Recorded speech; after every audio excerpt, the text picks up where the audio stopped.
ඉගෙන ගන්න විතරක් නෙමෙයි ඕනම වැඩක් වේගයෙන් හා නිවර්දිව කරන්න තක්කාලි ගෙඩියක් උදව් කරනවායි කිව්වොත් පුදුම වෙනවද? පොමොඩෝරෝ කියන්නේ ඉතාලි භාෂාවෙන් තක්කාලි වලට. තක්කාලි ගෙඩියක හැඩයට හැදිච්ච ඔරලෝසුවක් ඇසුරෙන් තමයි මේ ටෙක්නික් එක හැදිලා තියෙන්නේ. පොමොඩෝරෝ ඇසුරෙන් අපේ වේගයත් නිවර්දි බවත් දියුණු කරගනිමු.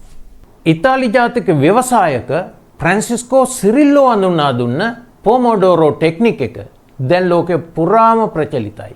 ඔයාගේ වේගය වැඩි කරගන්න, එක දිගට අවධානය හොඳින් පවත්වා ගන්න විතරක් නෙමෙයි, වෙහසක් නැතුව ගොඩාක් වැඩ කරන්න මේකෙන් ලැබෙන ප්‍රයෝජනය අතිවිශාලයි.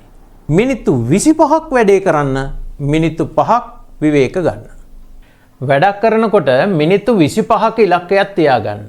ඒ වගේම ඒ මිනිත්තු 25 ඇතුළතදී ඒ වැඩේ ඉවර කරන්න උපරිම උත්සාහ කරන්න.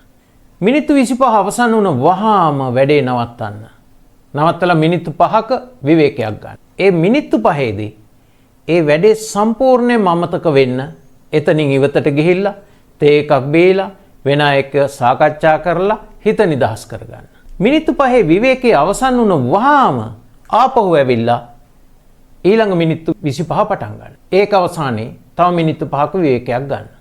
තෝරගත්ත වැඩේ මිනිත්තු 25කදී කරලා ඉවර කරගන්න බැරි වුණොත් ඇඟට එච්චර වෙහෙසකුත් නැත්නම් ඒ මිනිත්තු 5ත් වැඩේ කරාට කමක් නැද්ද?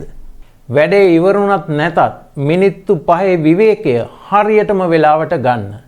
හේතුව ওই මිනිත්තු 5 විවේකයේදී තමයි කලින් ඔළුවට දාගත්ත වැඩ ටික ගැඹුරු මතකයේ ස්ථාවර වෙන්නේ. අපි කියමු අපිට තියෙනවා පිටු 40ක පොතක් කියවන්න. අපි සැලසුම් කරනවා මේක පැය දෙකකදී ඉවර කරන්න. ඒ කියන්නේ මිනිත්තු 25 කොටස් 4කදී ඉවර කරන්න. පිටු 40 මිනිත්තු 25 කොටස් 4කට බෙදනකොට එක කොටසකට පිටු 10ක් ඉවර කරනවා. අපි දැන් මේ වැඩේ පටන් ගන්නවා. අපි ඔරලෝසුවක් සූදානම් කරගන්න ඕන. ස්ටොප් වොච් එකක් හරි ඔරලෝසුවක් හරි. දැන් මේ ඔරලෝසුව දිහා බලාගෙන තමයි අපි වැඩේ කරන්නේ. දැන් පිටු කියවගෙන යන ගමන් වරින් වර ඔරලෝසුව බලලා තමන්ගේ වේගය මදි නම් වේගය වැඩි කරගන්න උත්සාහ කරනවා. පළවෙනි මිනිත්තු 25 දී පිටු 8ක් නම් කියව ගන්න පුළුවන් උනේ. ඉතිරි මිනිත්තු 25ට ඉතුරු වෙච්ච පිටු දෙකත් එක්ක පිටු 12ක අභියෝගයක් හම්බ වෙනවා. ඔව් මේ අභියෝගය ජය ගන්න උත්සාහ කරන්න. මේ අවස්ථාවේදී කලින් අවස්ථාවට වඩා වේගය වැඩි කරන්න උත්සාහ කරන්න. යම් විදියකින් මේ මිනිත්තු 25 දීත් වැඩේ අවසන් කරගන්න බැරි වුණොත් ඒක ඊළඟ අවස්ථාවට ගෙනියන්න. හැබැයි නියම වෙලාවටම විවේකී අරගන්න. ඒ කියන්නේ මිනිත්තු 25ක් වැඩ කරනවා මිනිත්තු 5ක් සම්පූර්ණයෙන්ම හිත වෙනස් කරගෙන වෙන කාර්යයක යෙදෙනවා. අයිමත් අහනවා. වෙහෙස දැනෙන්නේ නැත්නම් ඒ මිනිත්තු 5ත් වැඩේ කරගෙන ගියාට කමක් නැද්ද? ඊටම නරකයි.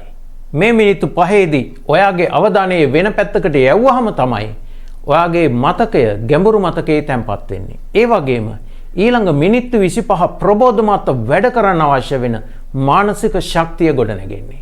අනිත් වැදගත්ම දේ තමයි මිනිත්තු 25ව 4ක් හෙවත් පැය 2ක් වැඩ කරාට පස්සේ ඔයා අනිවාර්යයෙන්ම අඩුම ගානේ මිනිත්තු 30කටවත් සම්පූර්ණයෙන් වැඩේ නතර කරන්න ඕන.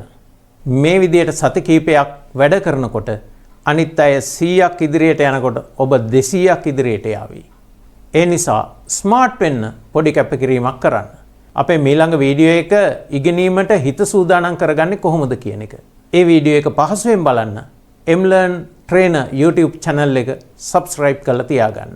ස්මාර්ට් වුණාම ඔබ පහසුවෙන් සාර්ථකත්වයට යනවා.